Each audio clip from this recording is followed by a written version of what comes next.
Good evening, good morning, good afternoon, wherever you are. Welcome to the Lubbock or Leave It podcast, a recruiting podcast on RedRaidersports.com. I'm Matt Clare, and this has been Golan. As always, we are brought to you guys by Carnley Properties, our good friend Clayton Carnley from Red Raider Sports, if you're familiar. If not, any real estate needs in the Austin metro area, that's in the city, that's out in the country, that's anything you guys need, him and his team will have you guys covered. We're going to include all their information under this post. But again, Carnley Properties, look them up, let them know that you saw it here on the podcast, and give them a holler. But we appreciate Carnley Properties. We'll include their info. Ben, with that being said, how's it going, man? I'm doing good, Matt. I'd be doing better if we already punched our ticket to the finals, but unfortunately I have to wait one more game at least. But other than that, no, we waited for this open recruiting period, and now we're back to a dead period. So it was a fun month, and hopefully more fun to come. Yeah, I mean, if I were to talk about basketball, I would point out how without Kawhi Leonard, they're giving you guys a fight, and how if Paul George can make 2 free throws, it could be a tied series. I mean, but I wouldn't say that. No, you're not wrong. You're not wrong. I gotta give them credit, man. They're a good team, Clippers. No, I gotta tune all that out. But it's funny we say that, because I always ask how you're doing, and we know you're a very passionate Suns fan. But it reminds me of a few weeks back when I was giving you jabs when my Mavs were showing signs of beating said Clippers, and then they went down. But that was a couple weeks ago. They have had, I'm looking at this list, the coaches between campers and all of this, I mean, well over 20 to 30 visitors on campus. We are going to the main part of this podcast tonight, or part of the conversation is the last weekend of official visitors. But Ben, I mean, just high level before we jump into the details, the month of June is over. Tomorrow's the last day. How do you think, was it everything you expected? How do you think it went? Just high level. Yeah, I think a lot of people were anxious with the whole coming into the month, 0 commits. People were just kind of worried or freaking out. And the whole, feeling was you get these guys on campus, they'll get a few. That's how Texas Tech has always kind of operated. And here we are at the end of the month, 4 commits. By this time tomorrow, could there be more? I think we both expect that. And I think even just from this past weekend, they'll get more than a couple of guys they feel good about. So I think overall a good job, and now you got to keep building the class. It doesn't stop at 4 or 5 or 6 commits. You got to fill in the rest of the gaps there. Yeah, I think you said it pretty well, and I think we talked about the dead period, but obviously now things are a little more relaxed compared to the pandemic and the long dead period. I think this dead period will last somewhat like 2.5, 3 weeks. And then that last weekend of July going into August, kids can be back on campus. So, but again, it's been a wild ride, but let's go ahead, before we end the month, let's talk about this last weekend of visitors, because last week, what I had said in review is that these are some of their top targets. These are guys they think that they can get commitments from. And whether that happens, tomorrow, a week from now, a month from now, just going through this list, I think, just starting here at the top with Tascosa athlete Major Everhart, a guy just right up the road. I know you talked with him. I know that he's been a long-time target. And, I think what really stood out to me, Ben, I know we're going to spend a lot more time on the NLI, over the course of this off season, but, I feel like he specifically mentioned that to you. And I think his quote was somewhat around, being so close to home, how he might be able to benefit from that. But again, a kid we talked about where there's a lot of competition, but these are the kinds of kids that Coach Wells had said he wants to keep in West Texas. So give us your thoughts on Mr. Everhart. Yeah, I think you nailed it as far as the NIL part, the name, image, likeness that starts on Thursday. He did mention that. I think being so close to home could, like you said, it could help him, maybe potentially pick up some endorsements or, whatever he's looking for. I'm not exactly sure, but it sounds like the coaches are selling that part of it, and Major's listening and he's intrigued. So that's definitely a good point there. And I just think overall, I mean, it sounds like Tech, I'd be lying if I didn't think that they were the leader here. I think Baylor and TCU are two of his other top options, but I think Tech is at the top for major, just with everything. He mentioned spending the whole weekend with Sonny Cumby. I think he was really impressed by that, just having the offensive coordinator be right by him. I think he has a good relationship with Luke Wells and, just the rest of the staff. He has teammates who play at Tech. He just the system, all the stars are there, and this guy's been a top target forever. So hopefully the coaches can close strong. I think he didn't give me a decision timeline, but I would be surprised if it wasn't before the year. That's just my personal feeling. He didn't say that. But talking to him, it sounded like someone who wants to make a decision here fairly quickly. Okay. Well, I think, again, neither of us, I think, expected a commitment on Sunday or even, tonight, Tuesday, as we're recording this. I think you hit it on the head there. He's going to wait. He's going to review some of these visits, some of these opportunities. And again, I think the Tech coaches will be there, if not, getting his commitment, but there until the end. So I think that covers it on Everhart. I'll skip through the list so that you don't have to talk on each guy that you talk to, but I'll go ahead and talk a little bit more about Jocelyn Molaska. He is an athlete out of Oklahoma. They say athlete, being recruited as a defensive back, but a true athlete. This is a young man that moved here from Haiti 6 years ago. He's been in the U.S. for 6 years. He's also an all-district soccer player. So just definitely an athlete, plays wide receiver, plays defensive back and kick returner for his high school now. And, this is a kid, I think I wrote it down for the article earlier. This is all in the month of June. We talk about it being a crazy month, but think about this.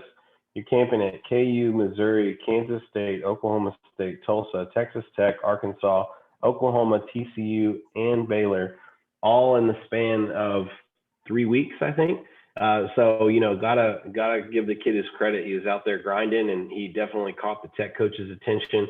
I think he won the fastest defensive back or fastest camper award. And, you add that to his frame and his length, and I really do think those are some of the traits that Coach Jones looks for. But again, we have to give props to Coach Julian Wilson too. He's a name that continually comes up in recruiting conversations.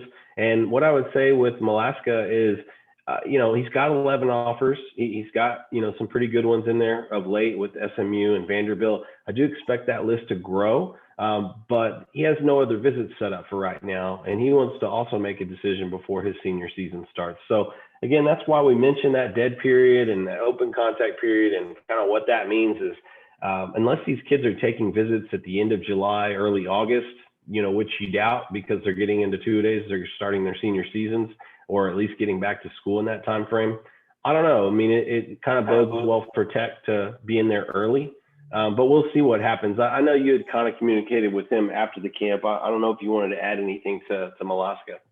Yeah, what I found interesting is, and I didn't know this before, was a Texas Tech connection with Trey Porter, who, former DB at Tech, and now he's a DB coach up at it was at Choctaw High School last year. I don't know if he's still there, but he also runs what's called the Porter Academy up in Oklahoma, and he trains a bunch of DBs.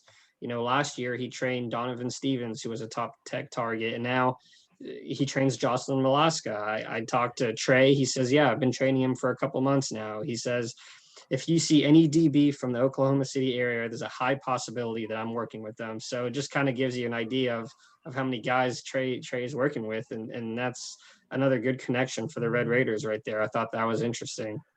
Yeah, I mean, I think we'd be lying to ourselves if you think it's always going to work in your favor. But at the end of the day, when you're spending that much time with a young man, it could be as innocent as, hey, Mr. Porter, to us, he's Trey Porter, he played at Tech, but to them, hey, Mr. Porter, Coach Porter, I know you played at Texas Tech. I got a chance to camp there, visit there. I mean, there's got to be some value there too. So, a little bit of middle ground there, but yeah, definitely a good thing to have in your corner. I guess, I'll extend the list to linebacker Travail Johnson out of Arlington. Again, we still haven't talked to him. I think it's one of these weird things, right? I've been texting with Jason Sukamel from Orange Bloods. He talked to Jason after the Texas visit. He's a Texas commit. I guess I skipped over the headline there. And he has been for a while. But this is another guy that took an unofficial visit and then now an official visit. So you don't do that if you're not interested. I'll stop short of saying that, you and I obviously graduated from Tech. The city of Lubbock, the campus holds a fond heart, or spot in our heart, if you will. But if we had 5 college visits just to take a visit because we were already committed, I don't know if Lubbock, Texas would be one of the destinations for a let me just go take some visits type of deal, especially when you throw in an unofficial in there as well. So again, I haven't talked to him. You haven't talked to him. Anything you want to add on Mr. Johnson there? Yeah, if I had 5 official visits, I would take 5 of them to Hawaii. That's my only comment. So exactly. no, I think the coaches are. I mean, they're efforting. They're obviously, Travail is interested, and now it's a battle between the Texas brand and the logo and everything that comes with that, and Tech, where maybe he could see the field earlier, and maybe the coaches have, they've put Jordan Brooks as a first-round linebacker in recent years. So that's where you have to weigh these things, and I don't think the Tech coaches are giving up here. So it'll be a battle until signing day. All right. So let's go back to the state of Oklahoma, because this is probably, this is the one guy that a lot of people haven't heard a lot about. He doesn't do a lot of interviews. Luckily you were able to talk with him. But athlete Marion Horn, another athlete again from the state of Oklahoma. But Mr. Horn, Rivals 250 prospect. He's consistently been in that grouping, and I know he plays a lot of different positions, but mainly running back at his high school. What can you tell us about him as a player, and really what he had to say about the official visit to Texas Tech? Yeah, you nailed it with the true athlete. He plays running back for his high school, but at Tech, I think he mentioned running back, receiver, and DB. So just kind of a best available player, get here and we'll see where you fit. But yeah, Rivals 250, not too many of those guys taking officials to Lubbock in recent years. So I just, just from that point, it's noteworthy. I think he took an official to Baylor the week before. And I just think that's also interesting, just from seeing his offer list of Texas and Oklahoma. He didn't go visit to those schools. So, are those offers still on the table? We don't know. At one point they were. And so maybe it sounds like it could be a Tech Baylor, kind of battle here. And he mentioned he plans to release a top 5 soon. Certainly expect the Red Raiders to be on there, considering he visited and he's maintained high interest in Tech. And yeah, he had good things to say about Coach Jones, Coach Wells. I think, again, this is one of those best available player, and you figure out how he fits when he gets here. Yeah, I mean, intriguing to me. I'll definitely, wait a little bit, maybe talk to him, before the season starts, see where things are at here in a few weeks. But yeah, definitely one to watch. And, like you said, we've talked about this every week on this podcast. Compete against the Baylors, the TCUs, the Oklahoma States of the world. Win a few where you have a puncher's chance, on some of these national guys. And that's the kind of quality I think the coaches want out of these high school prospects. I mean, I know you mentioned he visited Baylor, and I won't go on a rant. They have 18 commitments, Ben. I mean, this is reminiscent of Tennessee last year, where everybody's like, oh my gosh, look what Tennessee's doing. And then in the span of like 2 or 3 months, their commitment list was at like, half of the amount of those kids. And then, you saw what happened there. Again, maybe not apples to apples, but you can't just take anyone at any time.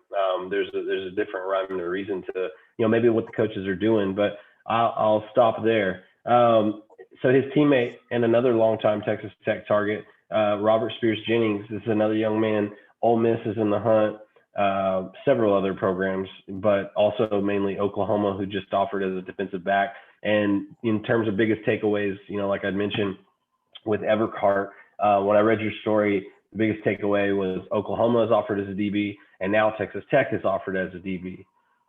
So, I don't know. I think that we've heard, things kind of turn with him and things are going in a positive direction. But again, the reality is that competition is there. So what can you tell us about Spears Jennings?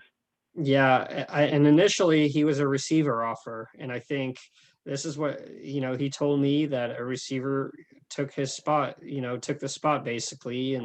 And from the Tech coach's perspective, he's that good of a player to where they're like, okay, well then we'll offer you as a DB, whatever we have to do to get you in here. And he took visits he also had a busy June. You mentioned Molaska, but Spears Jennings went to Arkansas, to Boston College, to Kansas State, to Ole Miss, to Oklahoma, to Tech. He made the rounds, and he told me straight up, it's in the article. He said, at first I was taking a visit just to take a visit, very honest. I think most people thought he'd go to OU once he got that offer, but he said, as soon as he got there, the coaches changed his mind, and it seemed like he picked up some more interest over the weekend. So, how often do you beat Oklahoma if he's a guy that they actually want, for an Oklahoma recruit?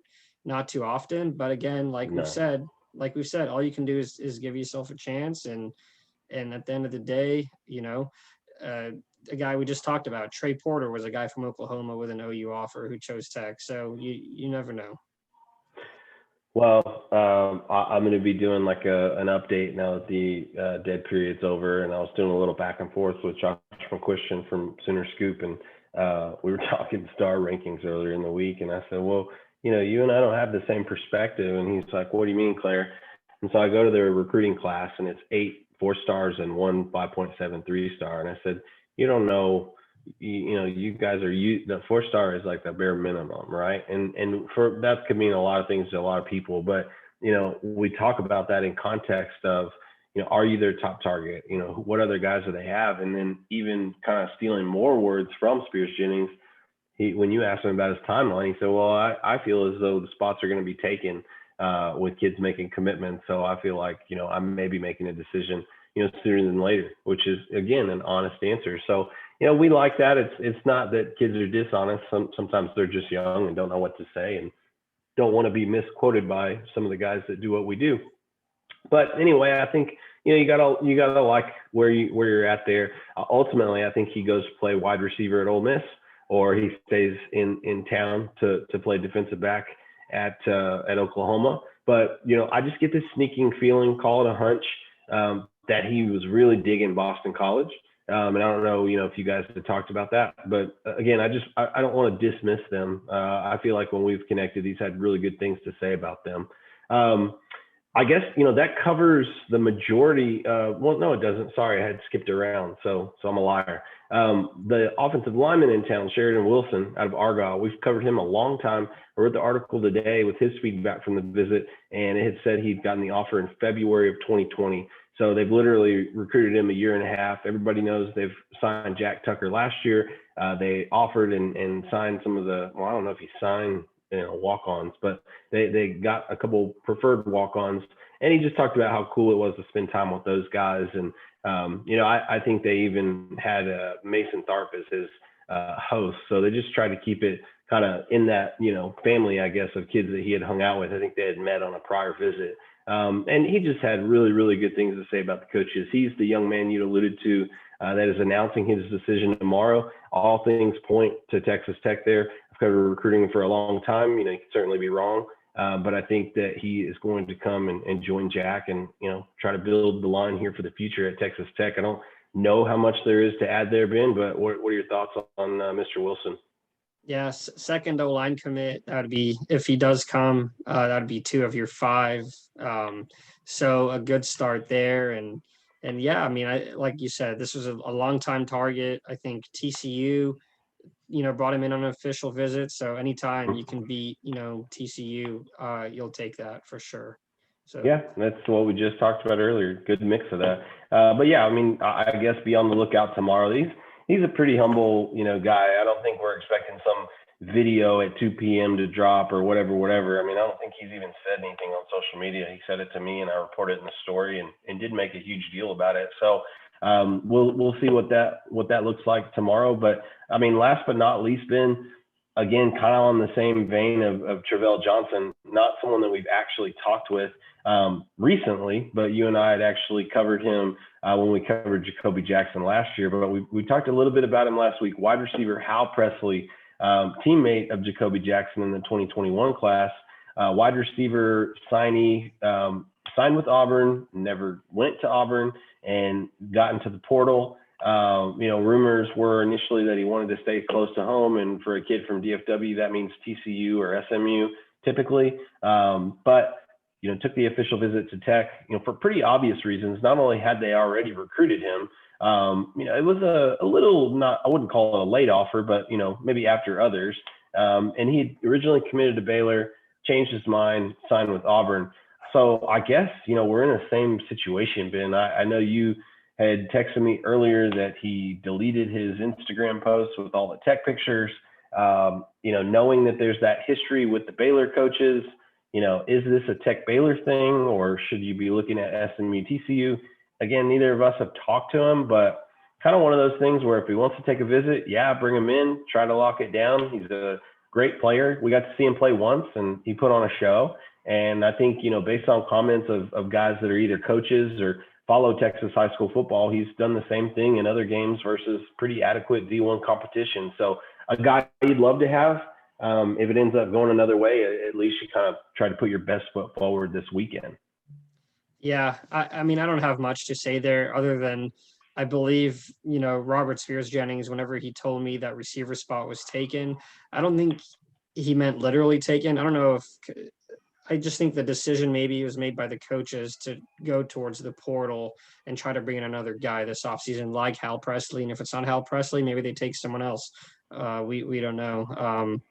But yeah, I mean, Hal just, I mean, there's nothing else to say. I think he's a stud on the field and just he's been hard to get a hold of for us. So, hopefully that changes. So not a big conversation on the pod, but yeah, I mean, sorry, there's probably not much to add there, but the fact of the matter is, just like I said, to reiterate, you'd love to have the player. If it doesn't work out, again, I think you made a great point. The coaches are looking to get immediate help at wide receiver, add depth. Obviously Izukama looks like in social media videos and whatnot that he's getting back to full health. But again, I would say this is a young man that could be that in a year or two, given the right opportunity and the right offense. I mean, he was pretty prolific in the games that we tracked. And, you were doing the high school stuff every week for Jacoby Jackson, just looking up box scores and all that. I mean, he put up numbers, and from based on the pictures, he's gotten a little bit bigger. So again, we'll try and get in touch with him and add something on the site. But that was 7 guys we just talked about, Ben. And that was a solid weekend. So out of 7 visitors, including a transfer, which would probably unfold sooner than later because you've got July 6th as the second summer session. You know about that one probably pretty quickly. But out of the rest of them, you've got a UT commit. You've got the athlete Molaska who came after the on-campus camp. You have Spears Jennings. You have Wilson, who's committing tomorrow to the school of his choice. You have Horn, which visited you and Baylor. Then you have Everhart, which is the hometown hero or the West Texas guy. So, I mean, I know that was a high-level recap, but 7 different guys. How many commitments, Ben? That's what we'll wrap it up with. I'm going to go 3. No, 4. Yeah. 4 from that list. Okay. So, yeah, I mean, I was going to say 3, so I'm going to stick to that. I'll let you have the 4. But I'm going to say 3 for sure from this list. And that goes back to something you said at the very beginning. We've always talked about it. That's why we said, let's wait till June. Let's wait till June. Let's wait till June. 3 weeks into it, they do have the 4 commitments. They're hoping to add more as soon as tomorrow. But I think that's been the coach's MO. Focus on quality, focus on some of their early evals, get these high school guys in the door, hold on to them. And, I think everyone they've landed so far has been, a notable commitment with some decent competition. So I expect that to continue. And I mean, I think June has been what we expected it to be. We'll see some more commitments here, but the coaches should go into the season with anywhere from, I don't know, let's call it 8 to 10 commitments. And then they'll look, what's interesting to me, Ben, is what that recruiting board will look like maybe going into the month of August, because the coaches have been going really nonstop. We talk about official visits, but there's 2023 sprinkled in here. There's camps every other day. There's all sorts of stuff. They even had some midweek visitors. So these guys have been going, a mile a minute for the better part of 30 days. And so I'm sure they'll take a little bit of downtime, but I'm really interested to see what that recruiting board looks like. Okay, we've got this receiver. All right, now we're looking at DB, or now we're looking at the defensive line, or hey, okay, this guy's off the board, or blah, blah, blah. And maybe that'll start to show itself in who they begin to target and offer, going forward from there. Yeah, I agree. And just, before we wrap it up, we're not going to get into this week. We will next week. It's just the NIL stuff that starts on Thursday. It's just going to be huge for recruiting. But like I said, we'll talk about that next week. I posted a pretty good article from Sports Illustrated, Tyler Shuck's plan Hmm. for the name, image, and likeness. And he, in the article, he just says, yeah, I'm going to have my email and my Twitter. And if you have any business inquiries, email me. So it's crazy, but I know you have a meeting about that, and so we'll talk about that more next week. Yeah, we're trying to learn more. Just like we're up here sponsored by Carnley Properties, I think it's cool if the kids are able to do the same thing. We were joking in the group text about, what does it look like? I mean, for the longest time, and I'm not even trying to be funny, but I've said things like McGavick Nissan or the Gorilla Law Firm or whatever. If those people are throwing cheese at the athletic department, why couldn't they take a little bit and say, hey, this is the Tyler Shuck Show? And then somebody else mentioned, it should be like a fireside chat where 2 or 3 of them get together and pull the money and have, there will be kids that are smart enough to do some of that. And it's almost like the music industry where you'll have these guys with like an agent or a handler or something, because it'll say email so-and-so. And it won't be, I don't think it'll be Tyler Shuck at ttu.edu. I think it'll be like so-and-so agency, right? And then what does that look like? And you'll have this hierarchy of like top of the top, star players with the name and all that. And then you'll have guys that, I don't know, like, what about, I think the really interesting, again, and we're going to get into more of this, but the really interesting thing is like, what about a guy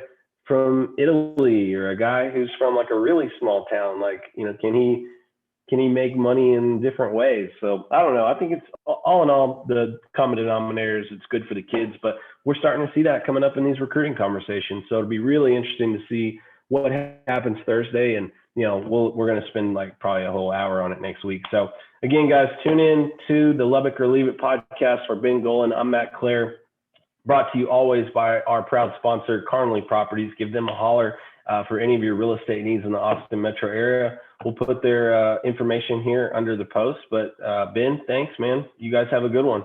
We'll do it again next week.